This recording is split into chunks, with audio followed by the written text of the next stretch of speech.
कुछ नहीं मिला तो ये है ना रिया चक्रवर्ती। हेलो, ये देखो, रिया चक्रवर्ती को जमानत मिली, 30 दिन बाद जेल से रिहा होंगे। ये एबीपी न्यूज़ इसके ऊपर आज स्पेशल एपिसोड करेगा, 1 घंटे का मास्टर स्ट्रोक। बैठ के देखेंगे, रूबिका लियाकत को देखेंगे, उसके बाद हम अंजना ओम कश्यप को देखेंगे, फिर भौंकने वाले कुत्ते को भी देखेंगे, फिर भड़वे दलाल को भी देखेंगे। हम इन तमाम लोगों को देखेंगे। ये लोग हिम्मत करके संबित पात्रा से तो सवाल कर रहे हैं कि फलाना अमकाना डमकाना करके, लेकिन आप इनका दर्द नहीं समझ रहे हैं। गोदी मीडिया का दर्द आप लोग हरगिज नहीं समझ रहे हैं। गोदी मीडिया बहुत तकलीफ में है।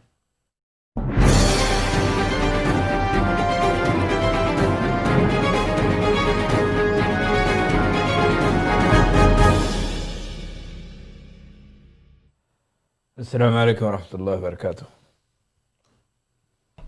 ख़वातीन व हज़रात, मेरी माँ, बहनों, भाइयों, होपफुली आपको आवाज़ आ रही होगी।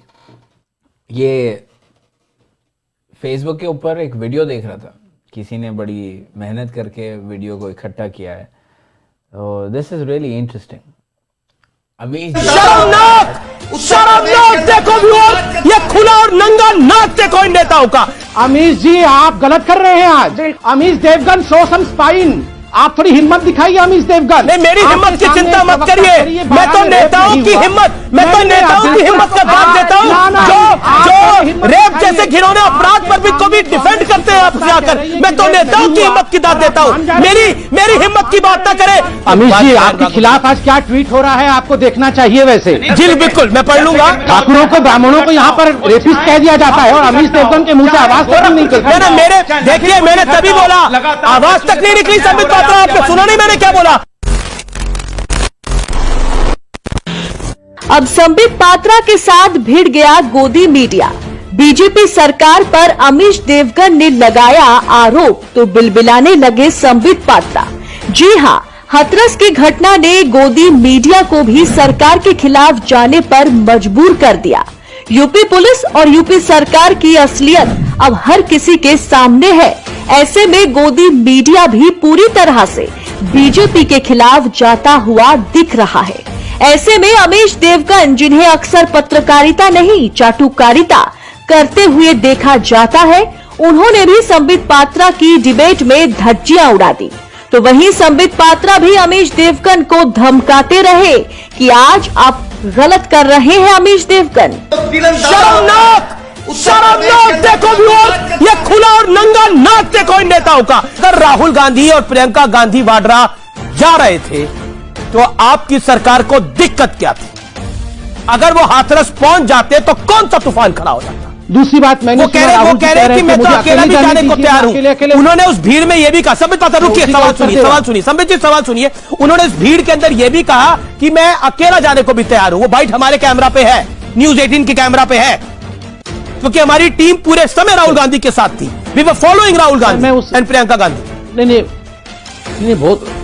नहीं, बहुत अच्छा कर रहे थे, आप फॉलो कर रहे थे। वैसे उनको कोई और फॉलो करता नहीं है, आप लोग फॉलो कर रहे हैं, बहुत अच्छी बात है। राजस्थान में पिछले 24 घंटे में 7 रेप है, 7 शहरों में, 12 शहर में, जयपुर में, आप लीजिए अजमेर में, जयपुर विद्यानगर में, सीकर में, सवाई माधोपुर में, 7 स्थानों पर 24 घंटे में रेप हुई है। 12 शहर में तो 2 नाबालिग ये कहेंगे कि इनकी सफेद, इनकी कमीज हमारी कमीज से ज्यादा मैली है, ये कहेंगे आप? क्या आपको ये शोभा देता है? संबित, मेरा एक सवाल है, 12 में गलत हुआ, आप हवाला 12 का दे रहे हैं, बिल्कुल आपकी बात जायज है, 12 में गलत हुआ होगा, लेकिन क्या वो हाथरस के गलत को सही कर देता है? आज गलत मत करिए अमीश जी, आप गलत कर रहे हैं आज। आप भी कह रहे हैं कि 12 में रेप नहीं हुआ। अभी कांग्रेस की, मैं कह रहा हूं 12 में गलत हुआ। संबित पात्रा, किसी ने इंकार नहीं किया कि 12 में रेप नहीं हुआ। मैं कह रहा हूं 12 में गलत हुआ, क्या वो हाथरस में सही करता है? सवाल ये देंगी। और Amish Devgan show some spine. आप स्पाइन दिखाइए, आप थोड़ी हिम्मत दिखाइए अमीश देवगन। नहीं, मेरी हिम्मत की चिंता मत करिए। मैं तो नेताओं की हिम्मत का साथ देता हूं जो रेप जैसे घिनौने अपराध पर भी को भी डिफेंड करते हैं आपसे आकर? मैं तो नेताओं की हिम्मत की दाद देता हूं।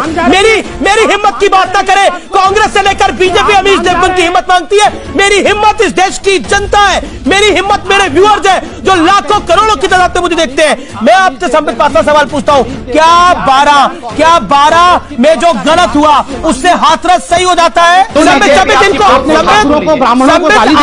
सरकार ने इन पे डंडे चलाए हैं। संबित आज आपकी सरकार ने इन पे डंडे चलाए हैं। अनुराग भदौरिया प्रदर्शन में थे, लाइव वीडियो इन पे डंडे चले भैया। ये तो वो अमीश जी आपके खिलाफ आज क्या ट्वीट हो रहा है आपको देखना चाहिए। वैसे नहीं, मुझे 10 सेकंड चाहिए अभी। अमीश जी आपको ट्वीट भी पढ़ना चाहिए। जी बिल्कुल, मैं पढ़ लूंगा, आपका प्रश्न वाजिब है, लेकिन ये मुझे बताइए, पढ़िए जरा, पढ़िए। क्यों है अमीश भाई, क्यों डरते हैं आप इतना शहजाद से? चाहे आजमगढ़ की घटना हो, चाहे गोरखपुर की घटना हो, चाहे जौनपुर की घटना हो, चाहे लखनऊ की घटना हो, चाहे बाराबंकी की घटना हो, ठाकुरों को ब्राह्मणों को यहाँ पर रेपिस्ट कह दिया जाता है और अमीश देवगन के मुंह से आवाज तक नहीं निकलती। ना मेरे देखिए, मैंने तभी बोला, आवाज तक नहीं निकली। संबित पात्रा आपने सुना नहीं मैंने क्या बोला? कि शर्म की बात है। जो रेपिस्ट का धर्म और जाति देखते हैं वो शर्म की बात है। मैंने बोला, आपने नहीं सुना होगा, रिवाइंड करके सुन लीजिए। और व्यूअर्स अगर नहीं है तो ट्वीट करके बताइए डॉक्टर संबित पात्रा को। लाइव सुनाइए, आज सुनाइए लाइव जी। कि इसमें बहुत संवेदनशीलता दिखाने की आवश्यकता है। लेकिन आपकी की सरकार है, आपकी की सरकार है, आपकी भी व्यवस्था है, उन्होंने संवेदनशीलता नहीं दिखाई। ये तो दिखा ना हमें डॉक्टर पात्रा, वही रात को 3 बजे संवेदनशीलता नहीं दिखाई। आप शॉर्ट्स देखिए, पेट्रोल की केनी या केरोसिन की केनी से जलाया जा रहा है। इंटरेस्टिंग थिंग ये थी इस तमाम हिस्से में कि गोदी मीडिया सवाल कर रही है नरेंद्र मोदी से या नरेंद्र मोदी के पालतू कुत्तों से। अगर सवाल कर रही है तो सवाल का नया रुख कैसे बदला जाए, इस तरह की लड़कियों को इस तरह से ये हिदायत भी देना चाहता हूँ कि अपनी माँ के साथ अगर जा रही हैं। इस तरह की लड़कियों से क्या मतलब है रंजीत जी आपका? इस तरह की लड़कियों से देखिए, हाथरस की जो लड़की है, प्रकरण वही है। तो हाथरस की जो लड़की है, इसका प्रेम प्रसंग था, ये पूरी वहाँ की क्षेत्र की जनता भी कह रही है। तो ये लड़की जब प्रेम प्रसंग के तहत लड़के को बुलाएगी तो इसको किस तरह की लड़की कहा जाएगा? अगर ये बाजरे के खेत में लड़के को बुला रही है तो इसको सचरित्र अच्छी लड़की कहा जाएगा। आपको कैसे पता रंजीत जी? आप एक जिम्मेदार आदमी हैं, जी, जिम्मेदार नेता है, ये आपको कैसे पता जो आप बयान दे रहे हैं? ये तो अभी तक तो उत्तर प्रदेश पुलिस को नहीं पता है, उत्तर प्रदेश के मुख्यमंत्री को नहीं पता है, डीजीपी को नहीं पता है। ये ऐसा है, टोटल आपकी सोशल मीडिया, हमारे दैनिक जागरण के समाचार पत्र सब ये कह रहे हैं कि ये घास काटने अपनी माँ के साथ गई थी, भाई के साथ गई थी। प्रकरण की शुरुआत यहीं से होती है। तो जब माँ और भाई के साथ घास काटने गई थी और घास बाजरे के खेत में ज्यादा थी तो अपनी माँ को बताना चाहिए था कि मम्मी घास वहाँ ज्यादा है, चलो वहां से काट लें, जल्दी हो जाएगी। अकेले बाजरा की खेत में जाने की क्या जरूरत थी? यही तो मेरा सवाल है। क्या कोई अपने खेत में अकेले नहीं जा सकता? बिल्कुल जा सकता है, लेकिन अगर माँ साथ में है तो माँ के को छोड़ करके कैसे जा सकता है? माँ अलग घास काटेगी और वो अलग घास काटेगी जा करके। हम भी फार्मर हैं, हम लोगों के भी फार्म पर औरतें घास काटने के क्या ये भारतीय जनता पार्टी के नेता की बात मानी जाए, ऑफिशियल बयान माना जाए? मैं पार्टी को इसमें इन्वॉल्व, ये मेरी व्यक्तिगत राय है, मैं पार्टी की राय से इसको नहीं इन्वॉल्व। चलिए कोई बात नहीं, ठीक है, रंजीत बहादुर की बात है। तो निर्भया प्रेम प्रसंग कैसे था ये बताइए आप। देखिए, मैं आपको बता दूं, निर्भया पर मैंने इसलिए कह दिया कि निर्भया की मांग में, देखिए अगर मांग में सिंदूर होता, वो प्रेम प्रसंग ही था, उस लड़के के साथ गई, उसकी माँ कह रही थी कि बॉयफ्रेंड के साथ जा रही। और अगर उस लड़की की मांग में सिंदूर होता, भाई प्रेम करना बुरी बात नहीं है, शादी कर लीजिए। गिरे तो गिरे अपनी टांग ऊपर, सुना है ना? एक नमूना देखने को मिला, गिरे तो गिरे अपनी टांग ऊपर का एक ऐसा नमूना देखने को मिला। मैं इसके ऊपर हंसूं या फिर कमेंट पढ़ने वालों के ऊपर हंसूं या फिर कमेंट मारने वालों पे हंसूं या फिर जितना हो सके लोग एक दूसरे का जो बचाव कर रहे हैं उन पे हंसूं, किस पे हंसूं मुझे समझ नहीं आया। हंसना चाहिए, एक्चुअली देखा जाए तो ऐसी चीज़ों को देख के हमें हंसना चाहिए। You should laugh, I should laugh, everyone should laugh, sit down and laugh. यानी एक लड़की का बलात्कार हो जाता है, उसकी हत्या हो जाती है, हत्या करने के बाद में बस आप सबूत तलाशते रहो, साल 2 साल 3 साल वो इन्वेस्टिगेशन चलती रहेगी। ऐसे कई ट्वीट्स हैं, ऐसे कई आई मीन देखने के बाद में सीरियसली इसको it was like okay fair enough, हम कर क्या सकते हैं, आप क्या कर सकते हैं, मैं क्या कर सकता हूँ, कोई और क्या कर सकता है। प्रदर्शन करना है, चलो प्रोटेस्ट करो, प्रदर्शन करो, कैंडल मार्च निकाल लो, ऐसी बात नहीं है। निकालने से ना आपका कुछ नुकसान है ना इनका कुछ नुकसान है। At the end of the day this is the thing, right. इंसाफ कहाँ मिलने वाला है, किसको इंसाफ मिलने वाला है, इंसाफ कहाँ मिलने वाला है, किसको मिलने वाला है, कुछ नहीं मिला तो ये है ना रिया चक्रवर्ती, हेलो ये देखो, रिया चक्रवर्ती को जमानत मिली, 30 दिन बाद जेल से रिहा होंगे। ये एबीपी न्यूज़ इसके ऊपर आज स्पेशल एपिसोड करेगा, 1 घंटे का मास्टर स्ट्रोक। बैठ के देखेंगे, रूबिका लियाकत को देखेंगे, उसके बाद हम अंजना ओम कश्यप को देखेंगे, फिर भौंकने वाले कुत्ते को भी देखेंगे, फिर भड़वे दलाल को भी देखेंगे। हम इन तमाम लोगों को देखेंगे। ये लोग हिम्मत करके संबित पात्रा से तो सवाल कर रहे हैं कि फलाना अमकाना डमकाना करके, लेकिन आप इनका दर्द नहीं समझ रहे हैं। गोदी मीडिया का दर्द आप लोग हरगिज नहीं समझ रहे हैं। गोदी मीडिया बहुत तकलीफ में है, इसलिए नहीं कि आप लोग चैनल देखना छोड़ दिया, नहीं, चैनल देखना कोई नहीं छोड़ा है। आज भी लोग वैसे ही चैनल देखते रहते हैं, वैसे ही आदत हो गई है, हमको लत लग गई है। इंफोटेनमेंट की हमको इतनी ज़बरदस्त लत लगी है कि अब हम इसको छोड़ नहीं सकते। Unfortunately we cannot really get rid of this things. ये ऐसी चीज़ों को हम छोड़ भी नहीं सकते, ऐसी चीज़ों से हम बाहर निकल भी नहीं सकते। We are so deeply connected with this thing. अगर आप चाह के भी घंटा 2 घंटा 4 घंटे के बाद में आपको न्यूज़ चैनल याद आ ही जाता है,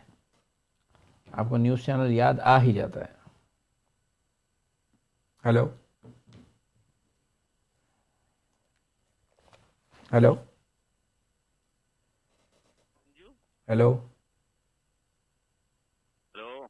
या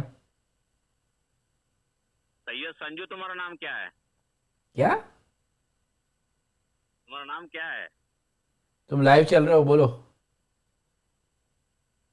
जो जीटीवी वाले को बोलता है वो लंडे, वो फोन कराया बोल के तुम बोलता है ना? हाँ, जो जीटीवी वाले को, जो सुधीर, हाँ,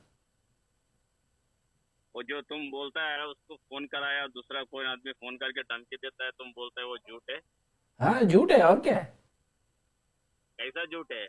तुम किया क्या? अभी हम तेरे को फोन करता है, अभी हम तेरा गाली दिएगा, वो दूसरा बोलेगा तुम फोन कराया।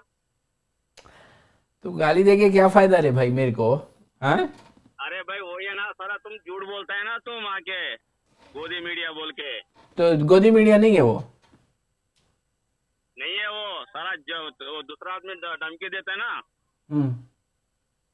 कौन है वो? तुम्हारा भाई है? जैसा आदमी धमकी दे रहा है, हाँ। तुम बोलता है वो फोन करवाया, वो टीआरपी के लिए करवाता है। जाहिर सी बात है, टीआरपी के लिए। अब तुम किसके लिए फोन कर रहे हो भाई, वो बताओ।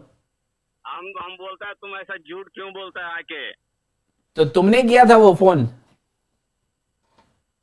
हम नहीं किया, तेरा गांड मारने के लिए अभी हम फोन करते हैं तेरे को। तो फोन करके तू फोन पे से मारने की, फोन पे से मार लिया, हो गया तेरा? इजैकुलेशन हो गया? नहीं हुआ? अरे बेवकूफ, सारा तुम्हारा जैसा आदमी है ना, तेरा जैसा गद्दार है ना, सारा हिंदुस्तान में आएगा तो वही ऐसे होएगा। क्या होएगा बे? ये तेरे जैसा गद्दार साले मादर चोद लोगों के ना, साले काट के फेंकने के बहन खिलौड़े लोग, तुम लोग पूरा अभी हिंदुस्तान को पूरा सत्यानाश करके रखते साला। क्या सत्यानाश किया पहले ये बता,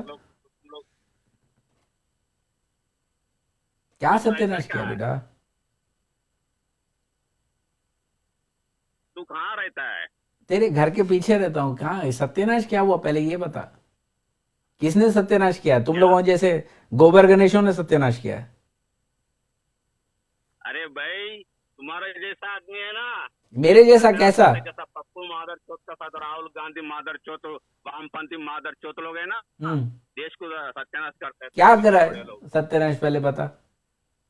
अरे मादर चौथ पूरा हरामी लोग है ना, तुम लोग गद्दारी लोग है ना। अरे क्या है रे गद्दारी? पहले तू, तेरे को पता भी है गद्दारी क्या होती है? क्या सत्यानाश किया पहले बता। जो आदर्श का रेप कांड आया, बैंचर लोगों का आपस में घर का मामला है, तुम लोग मादर चौथ लोग, जो पप्पू मादर चौथ, वामपंथी मादर चौथ लोग, जेएनयू मादर चौथ लोग, मादर चौथ लोग, अभी क्या किसको बदनाम करता है? योगी को बदनाम करता है। योगी को नहीं बदनाम करे हैं, योगी का नाम है क्या? वो तो है ही, वो तो है ही बदनाम। उसको क्या नाम देंगे रे पागल के बच्चे? हाँ, उसको क्या नाम देंगे बता। नहीं अभी देखो, अभी हिंदू एकजुट नहीं होता है, अगर एकजुट होएगा ना तेरा जैसा गद्दारी को उखाड़ के। अच्छा तेरी जात क्या है बता? इतना तो तेरी जात क्या है, तेरा नाम क्या है बता? अरे पागल के बच्चे, तेरा नाम क्या है वो तो बता। मेरा नाम श्रीनिवास है। श्रीनिवास? तू धंगर है, दलित है, मेथर है, कौन है तू? अल्लाउड़ा है, मादर चौथा इंसान है। तो इंसान है तू, तेरे को इंसानियत नहीं है रे बेवकूफ। मादर चौथ भीम करके ना, मादर चौथ तुम लोग ऐसा पूरा देश को सत्यानाश करता है साला। तुम लोग है ना बैंक उधर। अच्छा तू बीजेपी का कुत्ता है? पाकिस्तान में 32% बांग्लादेश में, तब मादर चौथ पूरा किधर गया? अरे तू बीजेपी का कुत्ता है? अच्छा, भौंकने के लिए फोन किया? अच्छा चल भौंकते रहे।